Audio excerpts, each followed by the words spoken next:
नमस्कार सर। नमस्कार जी, सत साहिब। सर क्या नाम है आपका? सुभाष शर्मा जी मेरा नाम।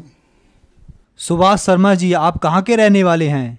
मैं जी बेसिकली तो गांव ताजपुर, ज़िला पानीपत, हरियाणा से हूं मैं, लेकिन काफ़ी टाइम से मैं लुधियाना में रह रहा हूं। सर क्या काम करते हैं आप? मैं इलेक्ट्रॉनिक इंजीनियर हूं और मेरी अपनी फैक्ट्री है यहाँ पे एक सीएनसी मशीनों की। संत रामपाल जी महाराज से आपने नाम दीक्षा कब ली? मैंने 8 सितंबर 2016 को ली है जी। सर संत रामपाल जी महाराज से नाम दीक्षा लेने से पहले आप क्या भक्ति साधनाएं करते थे? मैं तो जी सर जी, आप ये पूछो मेरे से, मैं कौन सी साधना नहीं की। मैंने वृंदावन गया हूँ, मैं हर महीने जाता था वहाँ पे, 21 किलोमीटर की परिक्रमा करता था मैं। गंगा जी जाता था स्नान करने के लिए। मैं अमरनाथ यात्रा भी कई बार यात्रा करके आया हूँ पैदल। चिंतपूर्णी ज्वाला जी तो अक्सर जाते रहते थे हम लोग। वैष्णो माता भी मैं बहुत बार पैदल गया हूँ वहाँ पे। और भी जहाँ भी कोई साधु संत मिलते थे हम कोई छोड़ते नहीं थे। और मंदिर में तो डेली जाते थे हम लोग।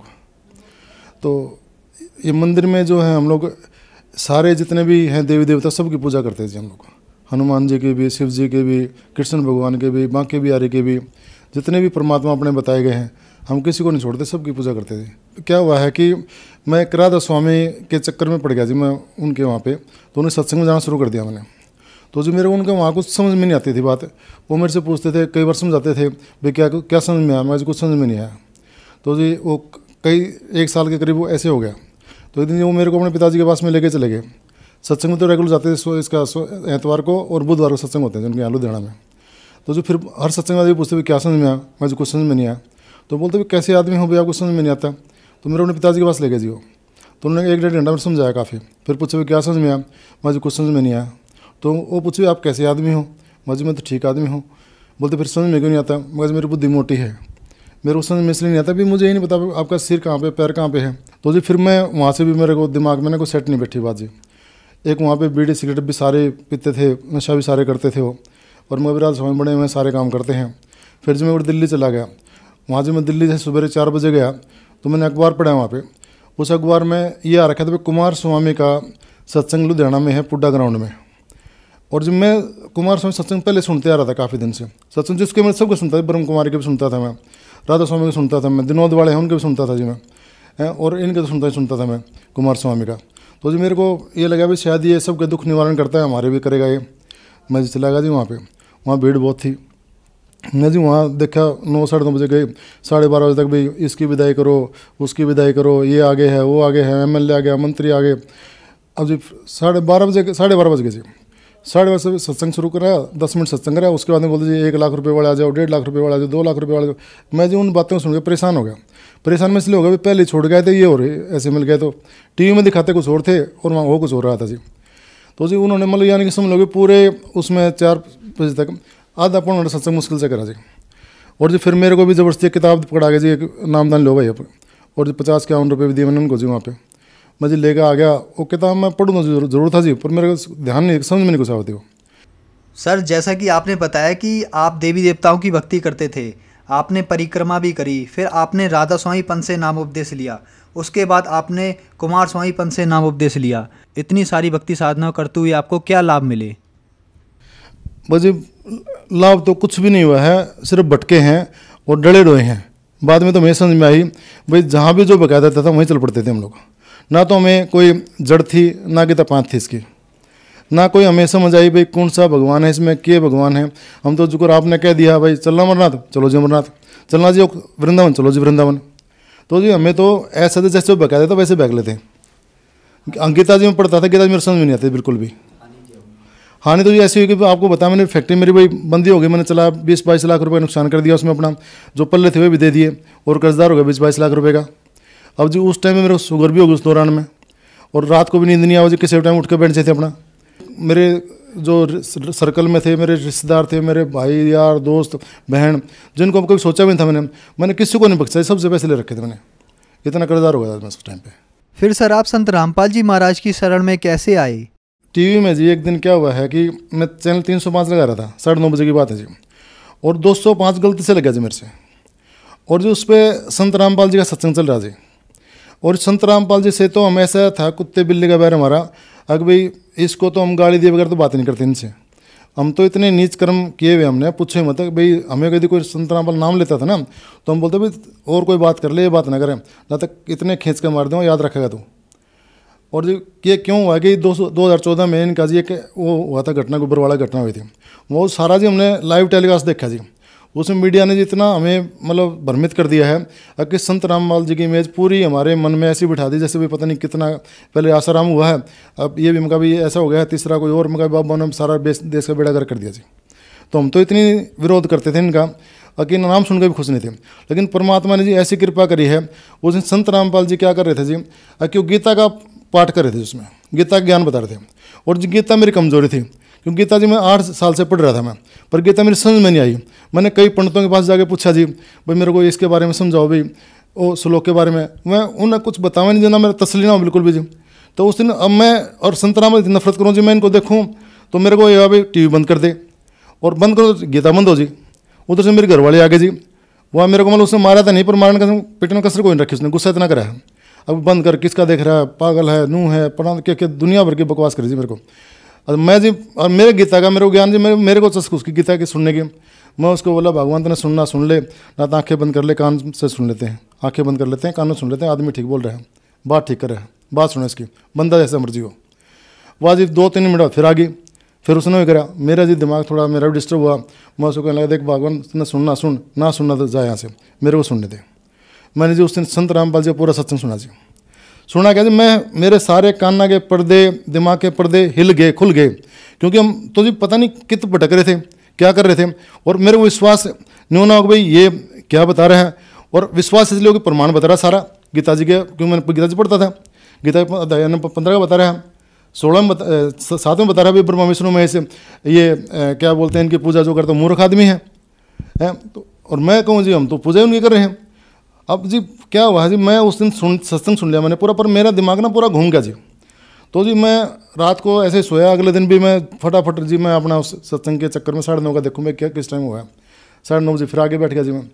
मैं जी अपनी गीता जी भी लिया वहाँ से, और जो धार्मिक किताबें थी दुर्गा जी की जो नवरात्र में पढ़ते हैं वो भी उठा लिया मैं कभी नहीं इसमें बिल्कुल लिखा हुआ इसके बारे में। जब मैं जी सत्संग सुना, उनका कापी लिया, पेन लिया, कुछ तो मेरे याद थे, पता थे भाई श्लोक लिखे हुए हैं, कुछ मैं नोट करता चला गया। अब जी मैं तो हैरान होगा, उसमें अध्याय नंबर 16 में जो बताया भाई जो शास्त्र साधना करता है वो न मोक्ष को प्राप्त होता है, न शांति को प्राप्त होता है, न सुख को प्राप्त होता है। मेरा जी दिमाग हिल गया, मैं कहा हम तो कर ही रहे सारे शास्त्र साधना कर रहे हैं। अब जी मैं ये दिमाग में आगे भी मैं कहा बात तो बंदा ठीक कर रहा है, ज्ञान भी ठीक बता रहा है, हमारे में कोई कमी है कोई ना कितना कितना समझने में। और जब मैंने क्या देखा फिर वहाँ पे कि जो गीता जी मैंने श्लोक बाद में मिलान किया मैंने, वो बिल्कुल यूँ क्यों बता रहा है। फिर हमने वो जो किताब थी दुर्गा वाली वो पढ़ी, उसमें भी लिखा जी ब्रह्मा विष्णु में इसकी उत्पत्ति होती है भाई। मेरे को जी पूरा ये यकीन हो गया भाई जिसको मैं ढूंढ रहा था, जिसको मैं खोज रहा था, वो आज एक परमात्मा, कौन परमात्मा है, आज ये संत रामपाल जी बता रहे हैं, ये इसमें कुछ सच्चाई मेरे को नजर आई जी मेरे को।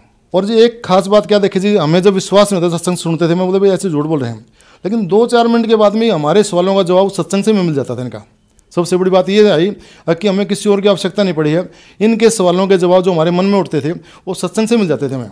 और जब मैंने फिर इनको फ़ोन किया, मैं कभी मेरे को नामदान का मैं सोचा बरवाड़ा मिलता हुआ कैसे मिलता हुआ, तो इनसे पूछा मैंने, वो बोलते नामदान सेंटर भाई नामदान यहीं मिल जाएगा आपको लुधियाना में।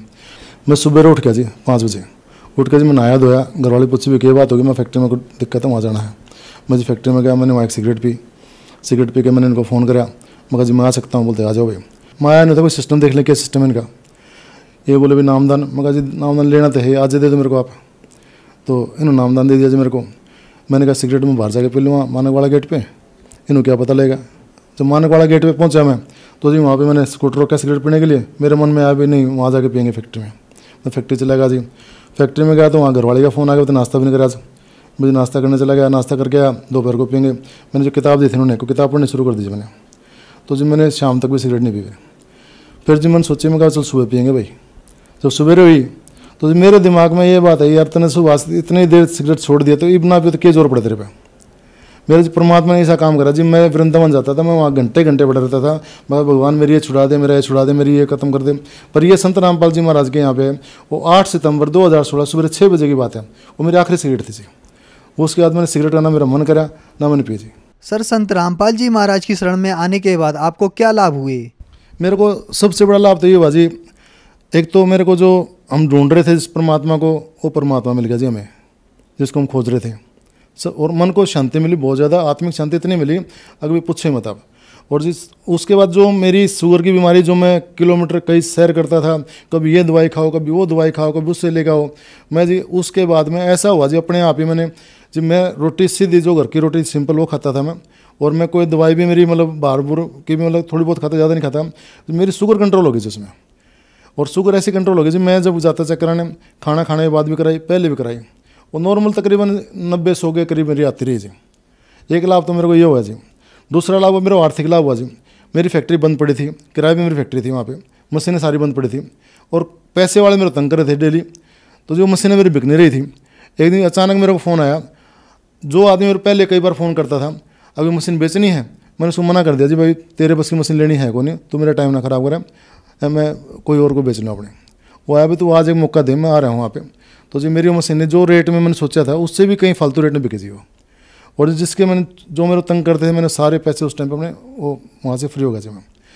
तो उसका जो मेरा काम था, दूसरी फैक्ट्री मेरी चलती थी वहाँ जी, मैं कभी रात के 12 बजे, कभी रात के 2 बजे, कभी 4 बजे, ये बंद हो गया जी, वो बंद हो गया जी, ये काम नहीं है जी, न्यू नहीं है जी, क्यों ख़राब हो गया जी, वो ख़राब हो गया जी। मैं तो परमात्मा ने ऐसी मेहरबानी करी जी, मैं तो सच बताऊँ जैसे खुद आगे मेरी मशीन चला रहा हूँ वहाँ पर।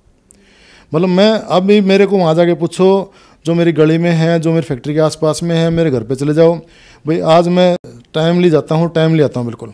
मेरी आर्थिक स्थिति थी, आज मैंने किसी का देना नहीं है पैसा कोई भी, आज मेरे अच्छी ठीक काम चल रहा है, मेरा बढ़िया काम चल रहा है, शांति से काम चल रहा है जी।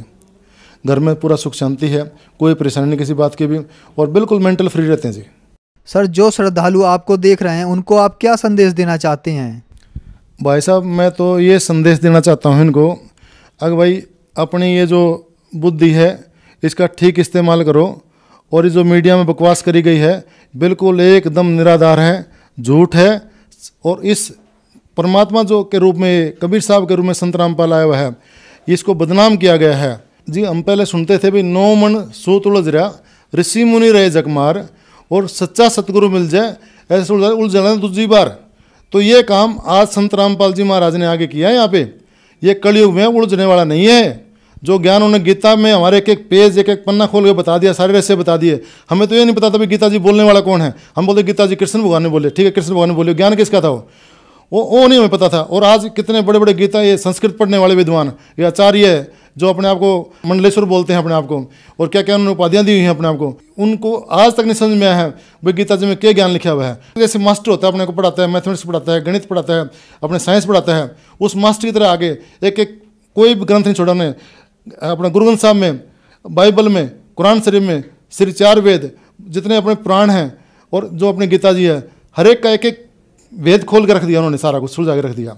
और मैं तो आप सारे भाइयों को, जितने भी अपने बैठे हैं, देखो सबसे पहली बात तो हमारा नशा छूट गया है, और हर एक का छूट सकता है। दूसरी बात जो उन्होंने की है, ये अपना इसका दहेज प्रथा के बारे में। दहेज में आज हमारे पास ये सबसे बड़ी समाज के लिए एक करूर विषय बना हुआ है।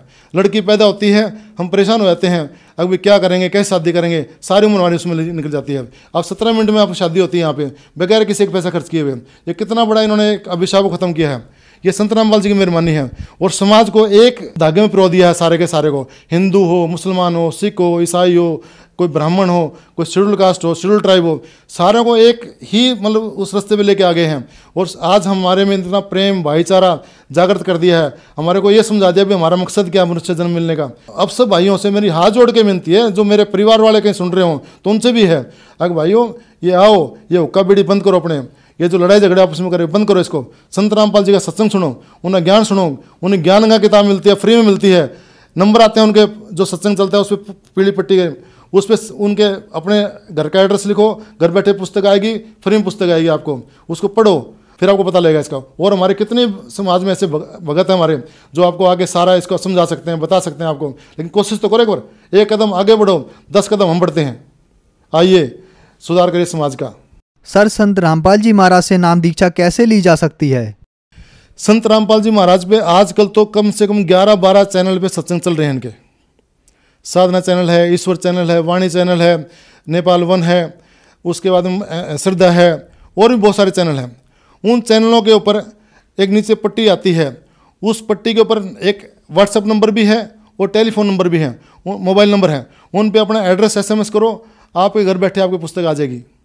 और उसके बाद में पुस्तक पढ़ो, सत्संग सुनो, जाके रामपाल जी शरण में जाओ, ना लाओ फिर मेरे को कहना आप। धन्यवाद सर। सत साहिब।